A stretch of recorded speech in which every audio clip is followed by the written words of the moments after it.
My name's James Randall. I'm a principal clinical psychologist and clinical lead for FCAMHS. And good afternoon, everybody. I'm Lee Jones. I'm the specialist social worker with the team. And hello there, my name is Neva Williams and I'm an assistant psychologist with Forensic CAMHS.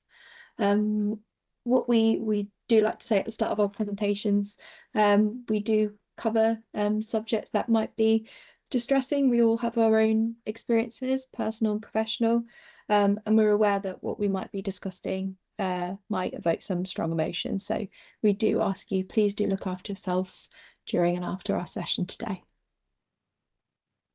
So this is an overview of Forensic CAMHS. We are a specialist team covering Somerset, Devon and Cornwall. We are psychology led. However, our team is made up of professionals with lots of different backgrounds. We have an occupational therapist, forensic psychologists, psychiatrists, mental health nurses, social workers, and of course our clinical psychologist.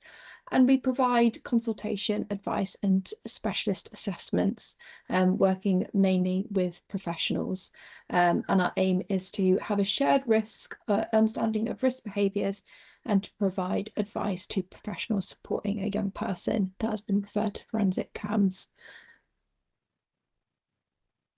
So our referral criteria, what we're looking for is risk of harm to others. That might be harmful sexual behaviour, significant violence. We'll tell you how we define violence in a minute, and or fire setting. And we're also looking at, is there a mental health need there? Is there a formal diagnosis? Are there neurodevelopmental needs? Is there developmental trauma there as well? We like to have that little graphic. Hopefully it's clear for you. We need to dig deeper because that's what we very much keep at the forefront of our mind when we get referrals into Forensic CAMHS. There are many different layers of adversity and challenges that young people and their families face, which underlie the risk of exploitation. And we need to be aware of that when we're working with young people and with the professionals supporting them.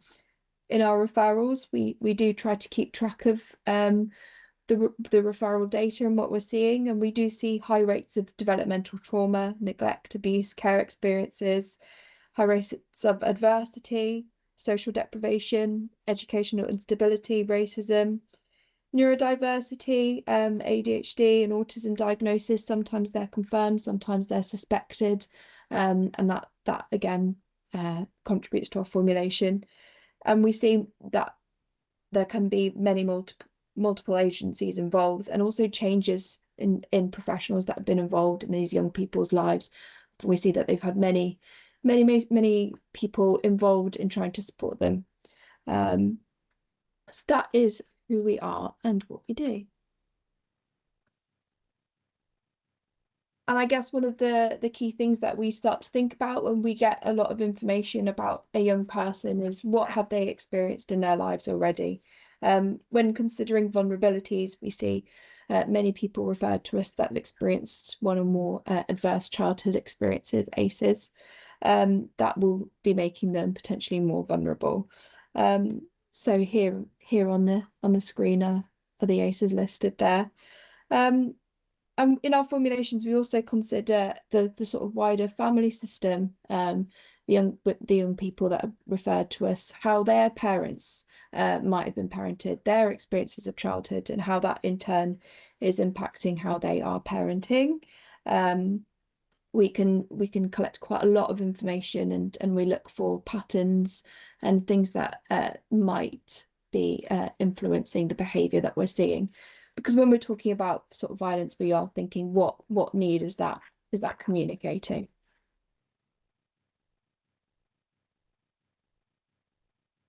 So the definition of violence that we use, we've taken from the Structured Assessment of Violence Risk in Youth. It's called the SAVRI. We've referred to it quite a lot in our team. And this is a recognised, formalised definition of violence, and it's an act of battery or assault that is sufficiently severe to cause physical harm to others, regardless of whether injury actually occurs, any act of sexual assault or threats made with a weapon in hand. In general, these acts should be of sufficient severity that criminal charges either do or could result.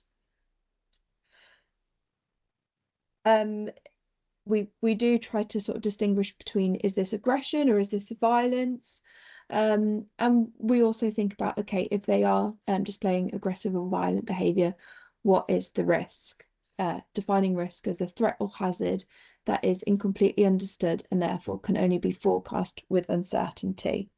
And by that we mean we think about the nature of the violence, the severity, the frequency of violence, the imminence, the likelihood. Risk is context specific. It's never known, but what we can do is we can estimate it. And we use risk assessments. We evaluate the individual to assist their capacity to make decisions. A risk assessment isn't a diagnosis or a prognosis or a prediction. And in order for a risk assessment to really work, we say we follow the health education Department of Health guidance, which is that a risk assessment, in order for it to be appropriate, needs to be individualized, it needs to be person-centered, and it needs to be shared with professionals in order for it to be effective. If a risk assessment is going to be done, it's only as good as how well it is communicated to others. So as Neve was saying earlier, one of our remits is harmful sexual behaviour. And what we do is we support the network around understanding what that behaviour is telling us. Harmful sexual behaviour is defined and expressed by children and people. This is the formal explanation. So people under the age of 18 that have been developmentally inappropriate, may be harmful self or others, or to be abusive towards another child, young person or adult. So that is the definition of HSB as per Hackett's Continuum, and Hackett is the author of the AIM-3, which is the gold standard risk assessment tool that we use to support our understanding around harmful sexual behaviour. I think what's really, really important, one of the things we would like for you to come away from today with, is how we use the terminology. Because what we see in our team is the impact of harmful sexual behaviour, not just on the victims, but also on the person that is doing that. Because every behaviour is a form of communication. So we need to try and understand where that behaviour is coming from. So I think it's really important that when we're talking around somebody who has perpetrated harmful sexual behaviour, that we don't refer them in really derogatory terms, because what we see is that can be internalised by that young person, and then leads to further risk to self, risk to others. But it also enables them, well, it also leads to them internalizing the unhelpful way of their being described. So we see lots of young people and children, as young as 10 years old, referring to themselves as paedophiles. So I think that's really, really important that that we recognise and be very mindful of the terminology we use when we're trying to communicate behaviours such as harmful sexual behaviour. And I think it's important that that young abusers, that's a really, really powerful word as well. And we also see child pornography used, and I think what's really important is that we use child abuse images rather than child pornography, because that's a glamorization of the sex industry, and that's not what our children are involved in, or we would hope not. But it would suggest that they've got some control and some control within that, and we know that sexual harmful behaviour, the who are perpetrating or who are actually receiving or being abused, it can be really, really detrimental throughout their whole childhood, their teenage lives, but also going into adulthood. So it's really important that we try to understand drivers to those behaviours to enable us to then put the interventions in. So what we also know is that children under the age of 10, we do the under 12 AIM-3 assessments as well. So we normally suggest that children under the age of 12, if they're presenting with sexualized behaviours, that would normally be reactive, because we would see these children not entering puberty. They would have learnt that behaviour from somewhere. So it can be accessed through, through pornography, adult pornography, as we know. It could be learned, and obviously it could be actually a symptom of their own abuse. So it's really, really important as professionals that we remain curious, because these are children and they are extremely vulnerable. And for professionals to remain curious rather than actually seeing these children as perpetrators, not a helpful word, I know, but we don't want these children to internalize that, because when we see them then shut down, withdrawing, and then that contributes to further risk. And that, that's not just about sexual risk to others, but we're talking about the mental health risk to self, and also everything else that goes along with it, like violence, permanent exclusion from schools. We see all of that from the result of a child presenting with harmful sexual behaviour. So there are many add-ons to what we're just seeing. So within all of that, we've got sexual exploitation. Obviously, this is hot off the press with the announcements of the weekend around the learning reviews.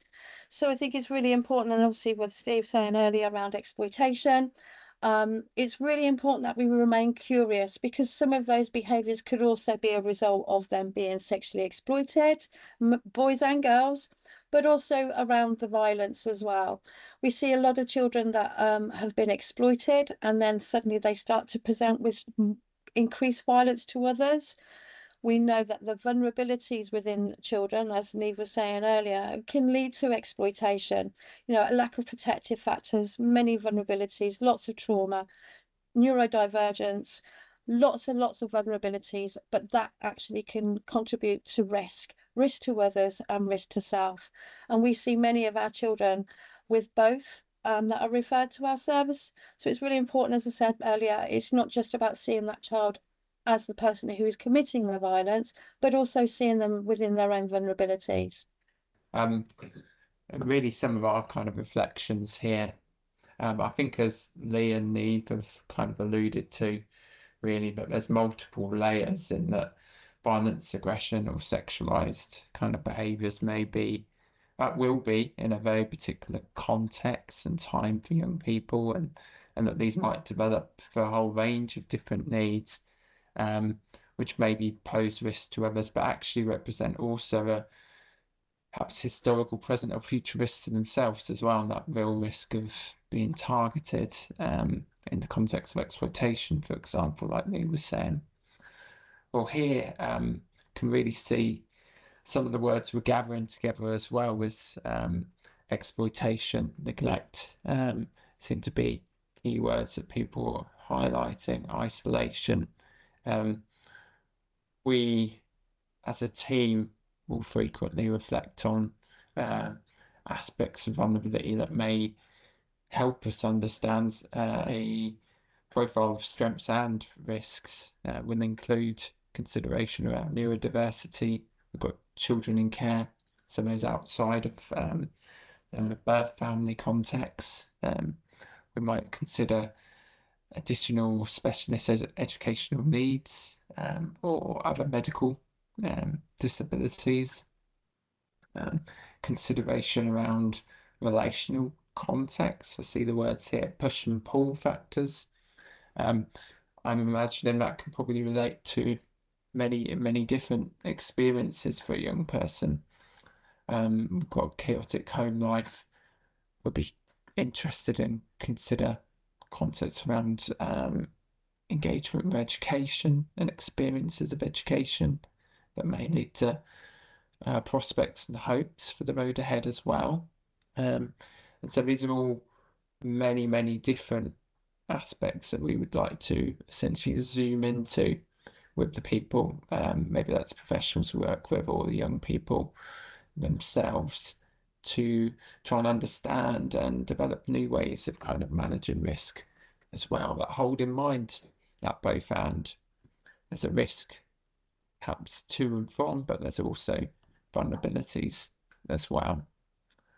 So some of what I was just demonstrating really to you there was trying to tie the threads together a little bit, try to understand some of the contextual elements that Neve talked us through earlier, and some of the behavioural kind of elements and context to those that Lee was talking through as well. And we've used the word formulation, and that is essentially to a task of trying to build an understanding of what is quite often a complex degree of behaviours, and it's perhaps introducing some sense making as well that will then support us to think about the way forward. So this is the desired direction as determined by the Department of Health as well, that we want to centralise a formulation of risk so that that understanding can guide us moving forwards. And that's rather than just categorisation, so determining kind of levels of risk. It's about understanding and working with that. So it says here that we can focus on the individual, and that's meant in a way that is person-centred, it's individualised, idiosyncratic, it's meaningful for the individual at hand. But of course, we've used the word context a lot as well. Just because it will be individualised, it doesn't mean that it will be amiss and neglect or overlook those other factors.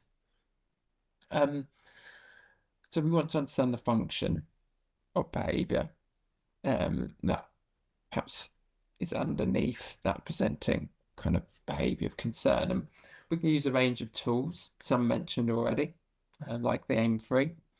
The SAPROF, we give a bit of an overview too, and some on FARAS in the rest of this session as well. And we might lean on certain models or theories to introduce some understanding, look towards the evidence base that will guide us, and that can help really make these quite comprehensive and as helpful or useful as possible as well. So there's some examples here, and we'll touch on the trauma recovery model, for example. And there's aspects of kind of systemic kind of approaches that we talked about here, which include the next slide, which is an image of the ecological systems theory. Now, to just give a taster really as to this task of formulation, what I'd like to do here really is use the phrasing perhaps what's within us, between us and around us. It's a nice kind of three-part reflection there. So here we've got vulnerabilities that are around us. And we can use the ecological systems theory to think about a child in context.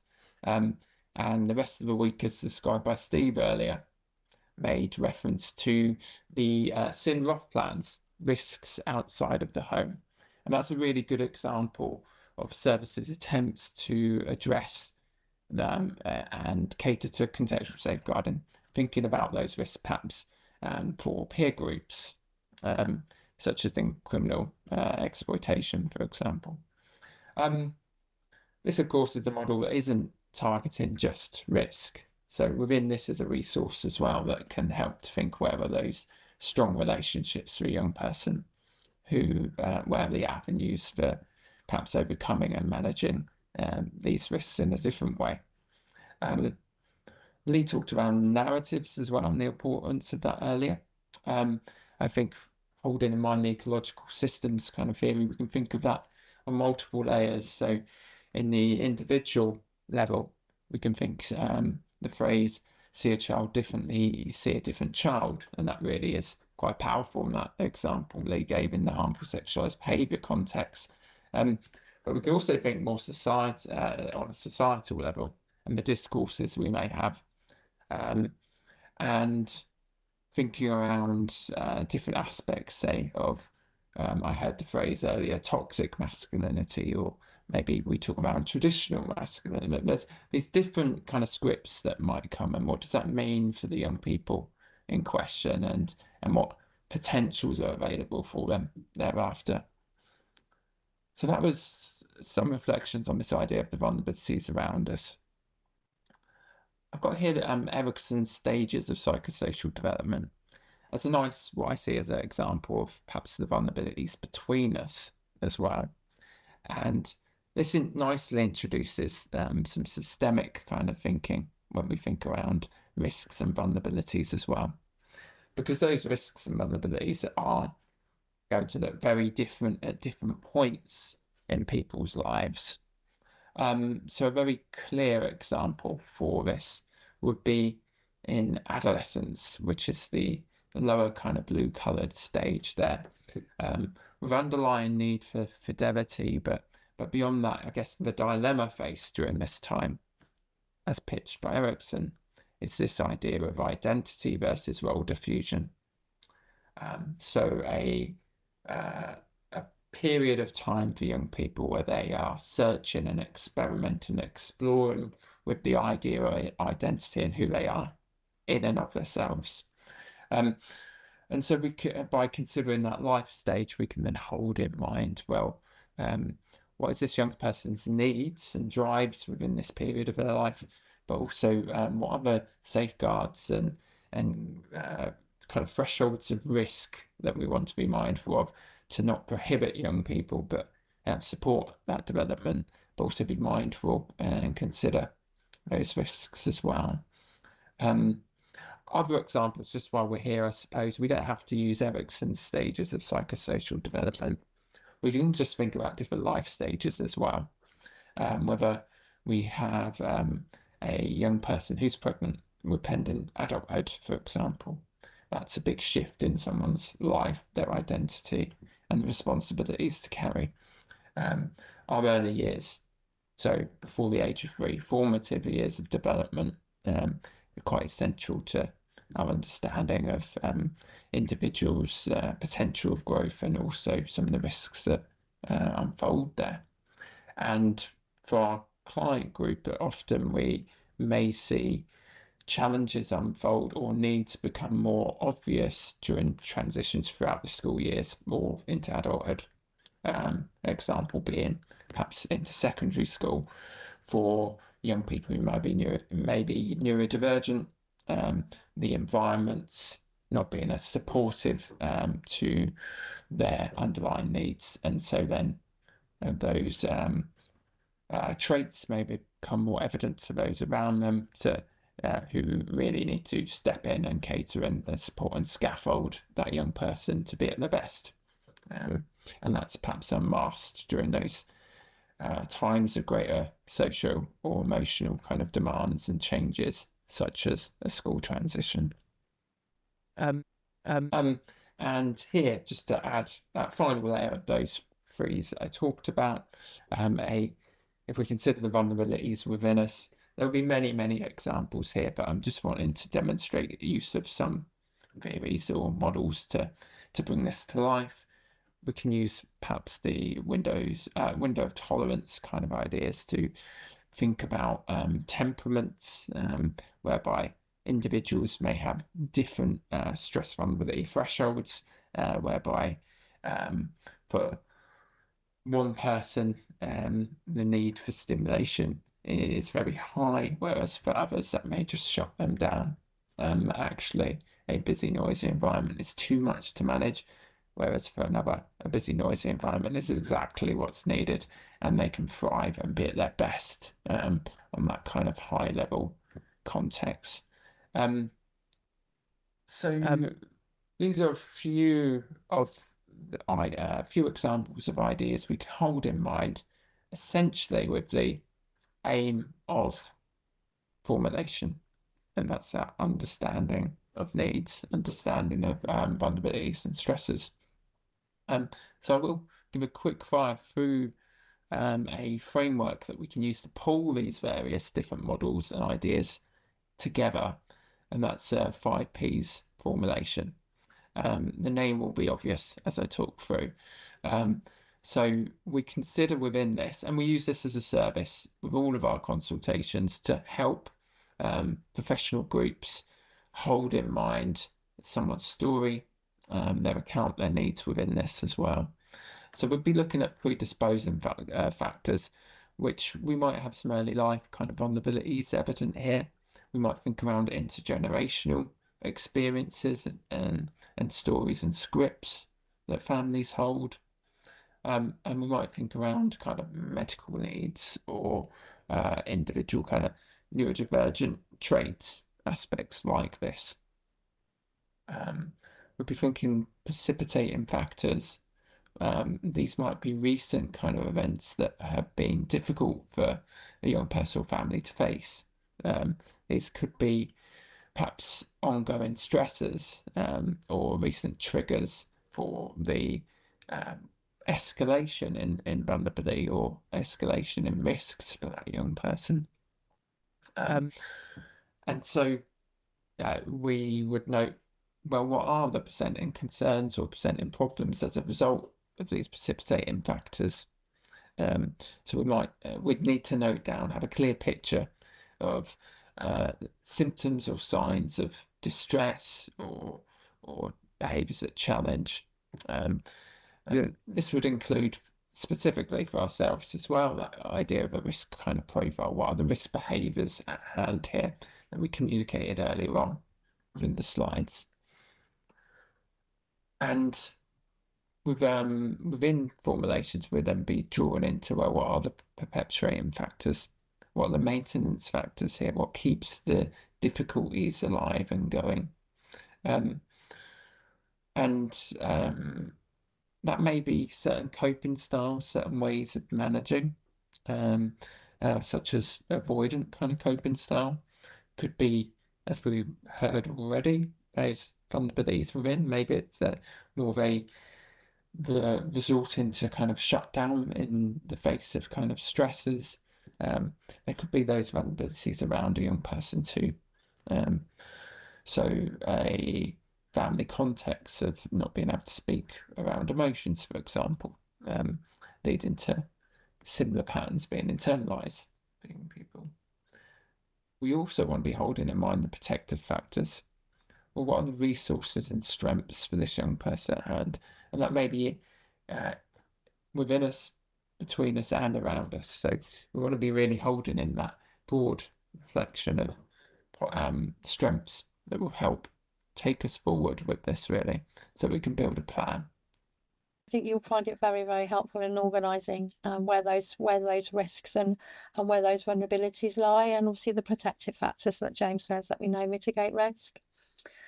One of the other models that we use within our service, and this is adopted nationally, it's also adopted by Youth Justice nationally, and it's also adopted by CAMHS. So this is a really, really important model. I think another thing that I want you to take away with you today, and this will be really helpful for you within your own practice, but we would also suggest that at times when deemed appropriate is to actually share this with parents.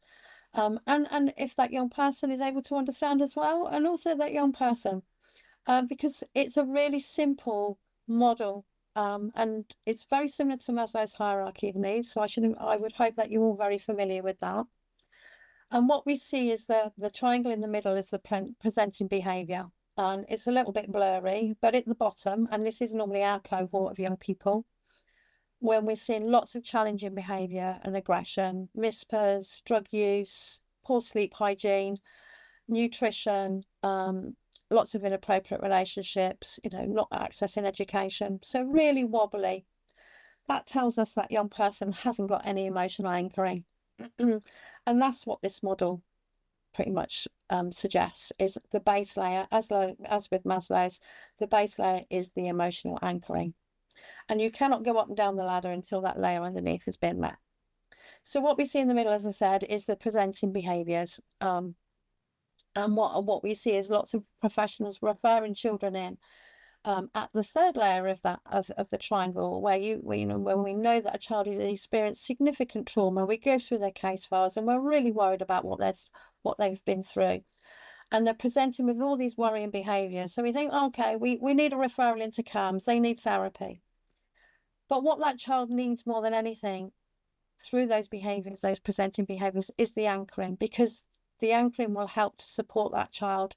And if should they want to engage in therapy later on, once those anchors are very embedded, then that would be their choice. So in the middle is your behaviour, on the right is the underlying need, and on the left is the layer of the intervention.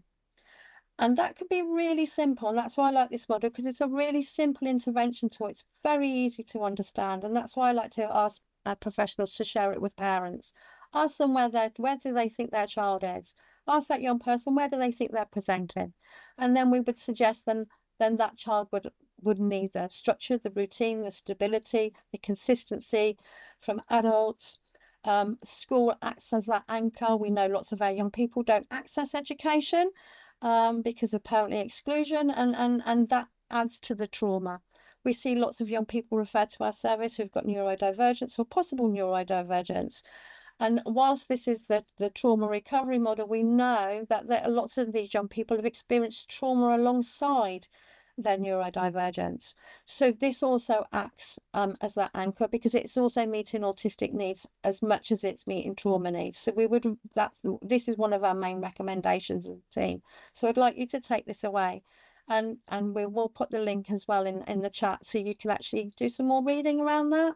It's a really, really helpful model. Now, one of our other recommendations of interventions is the Good Lives model. Now, the Good Lives model was originally designed to support people coming out of prison who present with risk to children, adults who present with risk to children. This has been adopted now on a much wider sphere. So the Good Lives model looks at our own individual identities. What's important to us is values. And what we see within our team is these needs, all these unmet needs, is meeting obviously is meeting a particular need. And with the Good Lives model, what we can identify, if those needs aren't being met, then our young people will get those needs met in any other way they can. And we know that especially through exploitation, for instance, that is meeting a specific need. So we know that exploitation is meeting social needs, we know it's meeting financial needs, we know it's the connectedness, the relatedness, it's accessing their community, it's giving them kudos. So it is meeting a need. So we know that, and YJS are using the Good Lives model to support interventions around exploitation as well. And we know it's really, really effective. And what we would suggest is really looking at a child's life. The forensic bit is obviously going a deep dive into a child's life and what need is that meeting. And the Good Lives model is a really good way of identifying that need, but how can that need get met in a much healthier way?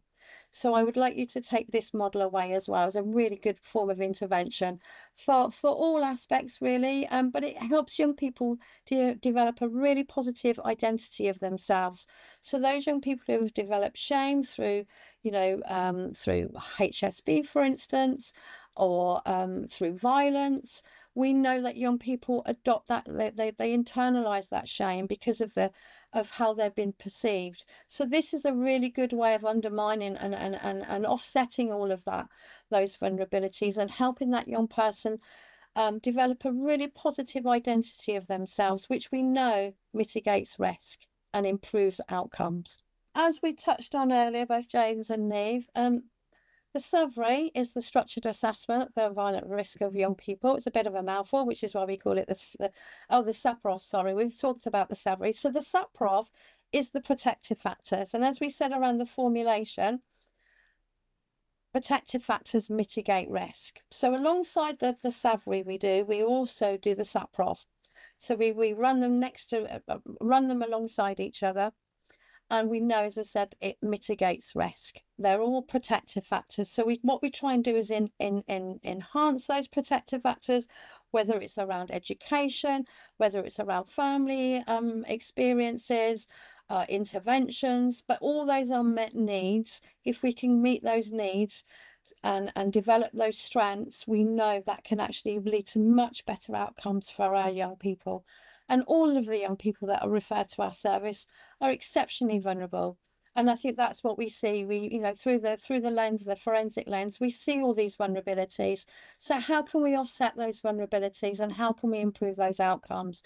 And the SAPROF is a really, really good tool to support the SAVRI, which looks at risk, and the SAPROV looks at the protective factors. So we add all of that within the interventions. And as a service, we can do this with the multi-professionals, with the multi-professional network that's involved with a young person's life. We bring all the network together and we really unpick the forensic lens, and we do the actual assessment in the room, in the team's room now with the network. So we get a collective understanding of what those risks are, but also what those protective factors are. It's a really, really helpful structured document and a gold standard document, risk assessment as well. There's the SAVRE. We've touched on that earlier. We have 24 risk factors within that. We look at what that child has been through, their own experiences. There are many different factors, risk factors that can contribute to a child's risk. Lots of obviously the early life experiences. We look at their experiences within school. We can also predict a child that presents with violence when they're very young, under the age of 10. That's normally a predictor of violence as a adolescent. And we also within that look at the individual and the clinical risk factors, but we also touch on the protective factors, which are then enhanced even further by the SAPROV. And as we said, the SAVRE is for 12 to 18s. We've got some young people that are borderline, 17-year-olds that are referred to our service, and we use a different risk assessment tool for that. But the SAVRE is something that's our bread and butter. So you're probably very familiar with that if you've worked with forensic CAMHS before, and referred a young person who presents with violence. It's a really helpful document to support planning. It's a really helpful risk assessment to support just around where those vulnerabilities are, but also those protective factors. How can we enhance that child's life to mitigate those risks? And these two risk assessments are really helpful to tease out all of that, so we get that collective understanding. And as I said, that can inform planning around risk planning and what we do next around that young person. But it is a very, very helpful document. And we know that Youth Justice use that to inform their own pre-sentencing reports as well. And that's on a national basis too. When we look at risk factors for young people, as I said, we touched on it a moment ago, we look at a multiple of different aspects of that child's life. So we've got the historical, all the early stuff, the violence that a child could be exposed to within the home. We get lots of children that are exposed to domestic abuse, and we see them playing that out. There's learned behaviour within that, but there's also significant trauma. So we've got the historical risk factors, which are static, and then we look at the other ones, around what their behaviours, what their interests are, whether they've got any additional needs, whether there's any neurodivergence in them, substance misuse. And as I said, the historical is static. The rest are obviously, that can go up and down, and that's more fluid. And as I said, the protective factors are really, really key. So I think as part of your assessments, when we're looking at risk, it's really important to identify what those protective factors are, because what we like to see is increasing the protective factors, because that mitigates risk. An example that we can bring to life briefly a little bit is thinking around autism in the context of vulnerabilities and kind of risk of violence as well. What we've got here obviously is a starting point of understanding that autism is very different for each individual. You meet one person with autism, you met one person with autism, and like all people, autistic people have their own strengths and challenges, and so aspects of what we're highlighting here might speak to that kind of framework I said earlier around within us, between us, around us. So we can hold that in mind with some of the factors I might present here as well. But some of the things we can hold in mind for autistic individuals would be differences in terms of social communication and social interaction, and how environments are adapted or supportive to enable someone to engage as fully as possible in the way that they need. And that is similar for the need for repeated or regulated kind of behaviours. Some people might know them as kind of STIMs, So these are perhaps types of behaviour that individuals might need to engage with in a kind of cooling off, or even building up energy wise, just a way to regulate, a way to be as present as fully possible. And perhaps we can consider the layers of our environment supportive enough to enable people to be as they need to be, and what are the perhaps consequences when that's prohibited, or worse, perhaps punished or shunned as a result of engaging in those behaviours. We can think around the overall under kind of sensory sensitivity, which has some similarities to that window tolerance idea earlier. But it can be helpful to think about all of our sensory needs, and not just the kind of typical five we might think of in school, but things like interoception. So our recognizing our internal body signs, such as needing to go to the toilet, for example, or vestibular kind of needs, our need for movement and active engagement, and to think about perhaps some of the challenges we might face in certain contexts, such as school or library, and what challenges arise when that is prohibited. Thinking around passions, highly focused interests and hobbies, which in some kind of literature would be described as fixated or circumscribed interests, which we'll touch on in a moment a bit more. Might have kind of experiences of extreme anxiety associated with that loss of autonomy or control in social interactions, or in education, or in engagement perhaps with more neurotypical kind of expectations of interaction and engagement.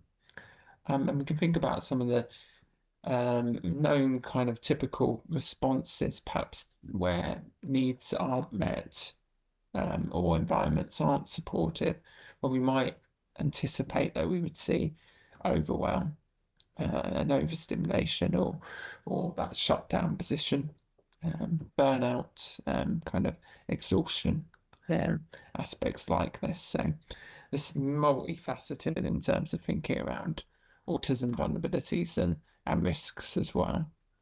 So just to be very clear, that autism is not a risk factor for kind of violence or aggression. It doesn't have a direct relationship, and it's clear. It's important to be clear in that a significant number of autistic people do not use violence or engage in kind of offending type behaviours. Autism can impact how best to work with an individual, and that's in terms of many of the needs just presented a second ago, in terms of being able to be as individualized and personalized with support as we can be. I will give a couple of examples from this tool here, the framework for the assessment of risk and protection in offenders on the autistic spectrum, just as for us to consider some of the ways in which we might want to be mindful of potential risks and vulnerabilities that lie perhaps within understanding individuals' particular traits. So a good example might be thinking around those passions, those interests, and almost thinking of these on a particular scale or kind of seesaw in terms of increasing or decreasing risk. So we can see here that the individual might have quite harmless interests that might be a rich kind of resource for self-esteem and well-being, that could benefit academically, vocationally, and in terms of employment pursuits, and be a kind of motivational tool, something that is helpful to kind of hook into and support people with in terms of the work that we do. But whereby risks may increase would be perhaps if there's a relatively harmless kind of interest that develops into perhaps a more harmful offshoot. So when I was thinking around this, maybe an interest in the world wars, for example, and the potential for vulnerability in terms of exploitation from perhaps more far-right kind of organisations. Having a relatively harmful interest that, when acted out, becomes illegal. So we Protect. and that's harmful kind of interest. So we might be thinking, say, lots of people might have forensics interests, for example, like lots of crime documentaries, or have a real interest in serial killers. But that in and of itself does not make someone risky, or perhaps determine them to be risky themselves. Yeah. But it depends on the extent of which that then drifts into action as well. So we hold in mind these interests, but then if the individual perhaps is engaging in animal cruelty or experiments, so to speak, then we might adjust our kind of anticipation of risk using this kind of seesaw here. And then there's inherently kind of harmful or illegal kind of interests. So an obvious example perhaps would be an interest and want to act on cannibalism, for example. A bit more ungrounded, I suppose, if we move away from such the bigger kind of themes there. It's just thinking in terms of need for order, rules, routine, predictability, consistency. So we can see factors that decrease risks in this area really by those who have personalised support plans, transparency amongst people who support, so that there's that consistency in how we work with individuals and support individuals to be at their best, developing kind of strategies to cope when things go wrong or order is not possible, or our expectations are not met. And so there's that sense of working with people's needs for autonomy and control. We can see where that increases, perhaps where there's certain contexts might be unfamiliar, certain transitions in time that bring about perhaps felt sense of uncontrollable demands or pressures, expectations. And we can see where violence and aggression can arise from as certain strategies to manage or reclaim that control or autonomy as well. So an example of that may be where we see incidents of perhaps violence towards parents in kind of caring dilemmas, whereby young people may, as I say, reclaim kind of control or autonomy by their attempts to seek safety, really, and hold on to that predictability of how things are. Hold in mind a real strong hold on rules of engagement, and that this can perhaps have consequences of a shared kind of level of burnout or exhaustion, shutdown, overwhelm between people as much as within. There are many different sort of ways of looking at risk of violence. And what we say, it's about finding the right tool at the right time, taking into consideration the current situation, the evidence base around the risk tools, and the other things going on in that service user's life at the moment. It is a complex task, and we do point people towards the best practice in managing risk produced by the Department of Health, which we have on the screen there and will be available to you in your packs.